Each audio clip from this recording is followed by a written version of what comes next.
Assalamualaikum warahmatullahi wabarakatuh. Hai teman-teman, kami kelompok 3 beranggotakan Anti Rahmawati, Mela Melawati, Anita Yulianti. Di sini kami akan membahas tentang materi pada bab 5, yaitu mengevaluasi risiko, dan bab 6, kontrol self-assessment.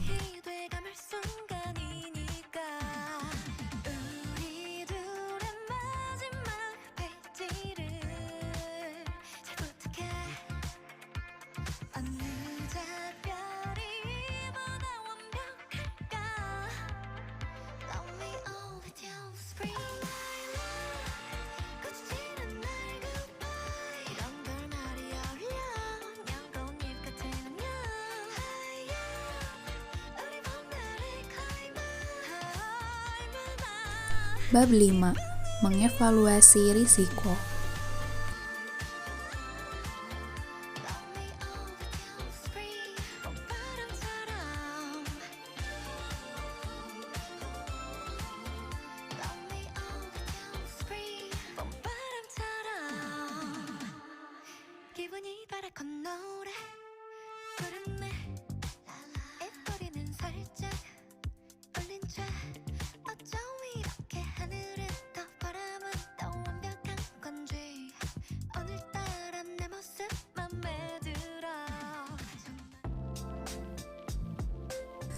Pada bab 5 ini ada kasus tentang Kasavakek. Berikut detailnya. PT Kasavakek Indonesia adalah perusahaan yang didirikan dengan memproduksi kue basah, kue pernikahan, kue kering, dan dessert. Perusahaan ini terletak di kota Bandung. Kasavakek hanya mendirikan satu gerai yang berada di sekitar pemukiman rumah warga. Seiring perkembangan operasional toko, Kasavakek tertarik nih untuk lebih dalam mendalami dan memahami berbagai kebutuhan dan perilaku konsumen dalam konsumsi kue. Oleh karena itu, Kasavakek menugaskan beberapa karyawan untuk mengamati dan meneliti perilaku belanja konsumen. Kesimpulan yang didapat adalah masyarakat cenderung memilih belanja di gerai modern dan mall karena alasan kelengkapan jenis kue dan produk yang berkualitas, harga yang sangat bersaing, serta suasana yang nyaman.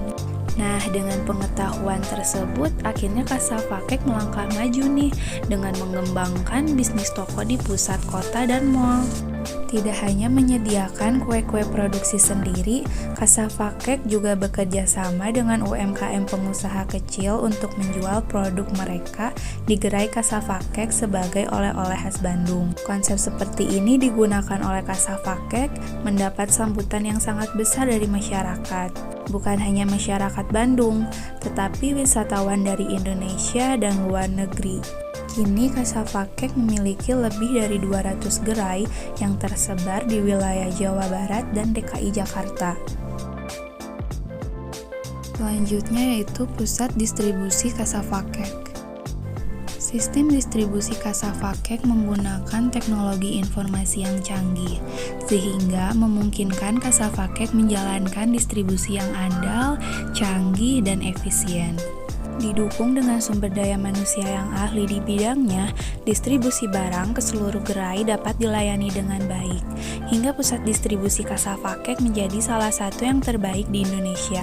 Pusat distribusi merupakan sentral pengadaan dan pendistribusian produk gerai Kasavakek yang berjumlah lebih dari 200.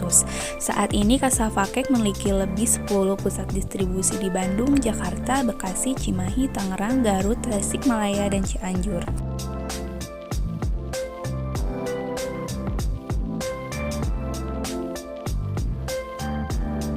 Selanjutnya adalah gerai pemasaran dan promosi. Hingga Desember 2015, Kasavakek mengoperasikan 200 gerai yang tersebar di Jawa Barat dan Jakarta. Gerai Kasavakek terdiri dari 40% milik sendiri dan 60% milik masyarakat dengan waralaba. Gerai Kasavakek menyediakan lebih dari 150 jenis produk makanan. Kasavakek menerapkan strategi pemasaran jangka pendek dan jangka panjang. Pemasaran jangka pendek dijalankan oleh Kasavakek antara lain sebagai berikut. Pertama, promosi hari keagamaan. Lalu yang kedua adalah produk anniversary. Sementara untuk strategi jangka panjang, Kasavakek menerapkan berbagai program yang berkaitan dengan loyalitas konsumen dan lain sebagainya.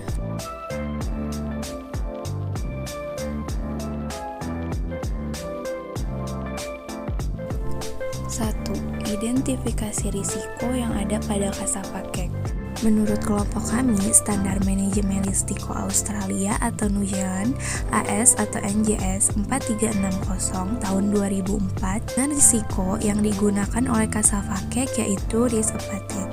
Karena Kasavakek menerima dan mempertahankan diri dengan memilih peluang-peluang yang ada, seperti menerima tanam saham dari masyarakat, menggunakan promosi penjualan yang up-to-date, serta membuka gerai di tempat-tempat yang menjanjikan.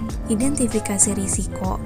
Identifikasi di mana, kapan, mengapa, dan bagaimana peristiwa dapat mencegah, menurunkan, menunda, dan atau meningkatkan pencapaian tujuan.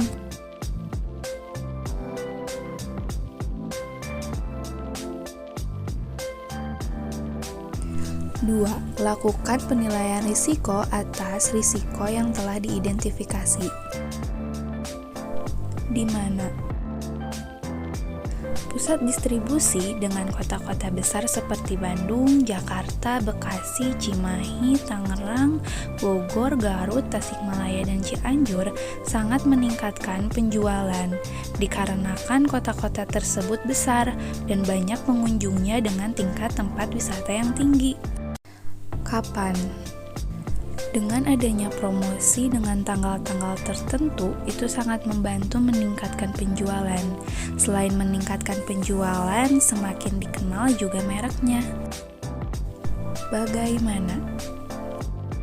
Dengan menyediakan beberapa gerai di kota besar atau tempat yang sedang ramai, juga membuka tanam saham untuk masyarakat, itu dapat meningkatkan, mencegah, bahkan menurunkan kerugian, atau dengan kata lain meningkatkan pencapaian tujuan agar merek dagang terkenal dan laris di kalangan masyarakat luas. Bab 6. Control Self Assessment atau CSA.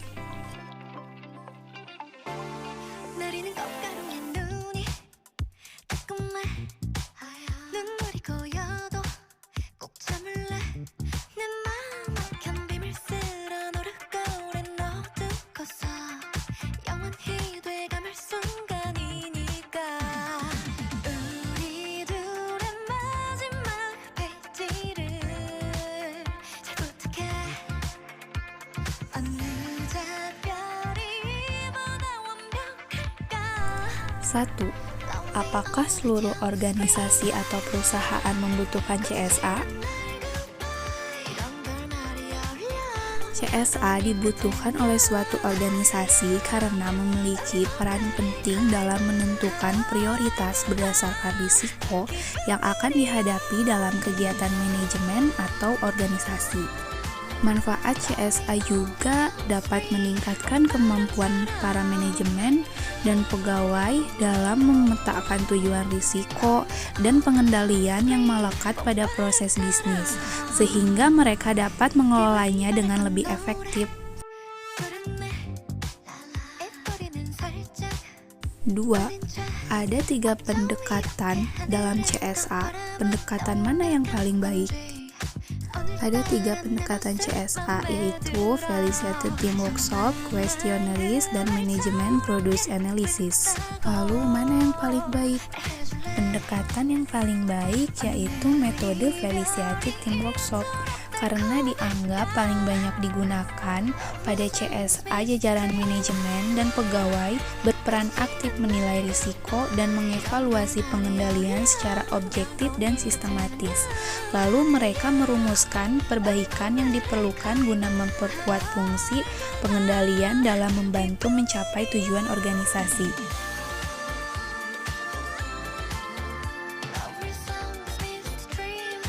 Ketiga, mungkinkah CSA yang menilai diri sendiri tersebut bisa diterapkan secara efektif di dalam sebuah organisasi atau perusahaan? Jawabannya bisa saja efektif jika kita berpikir bahwa organisasi adalah diri kita sendiri. Apabila kita sakit, kita tentu ingin tahu sekali penyebab dari penyakit kita agar segera dapat mencari obat untuk menyembuhkan penyakit tersebut. Begitu juga nih pada organisasi atau perusahaan. Apabila terdapat masalah pada perusahaan atau organisasi, maka kita akan mencari tahu sebab dari masalah itu sendiri, lalu mengidentifikasikan risiko untuk menurunkan risiko ke level aman bagi organisasi atau perusahaan. Tentu CSA bukanlah hal yang mustahil untuk diterapkan pada suatu organisasi atau perusahaan. 4. Berikan contoh perusahaan yang berhasil menerapkan audit CSA. Pemetaan CSA yang pertama di BUMN dilakukan oleh BPKP Perwakilan Provinsi Sumatera Selatan, membantu PT Bukit Asam Tbk menyusun pedoman pengendalian intern dan kontrol self-assessment.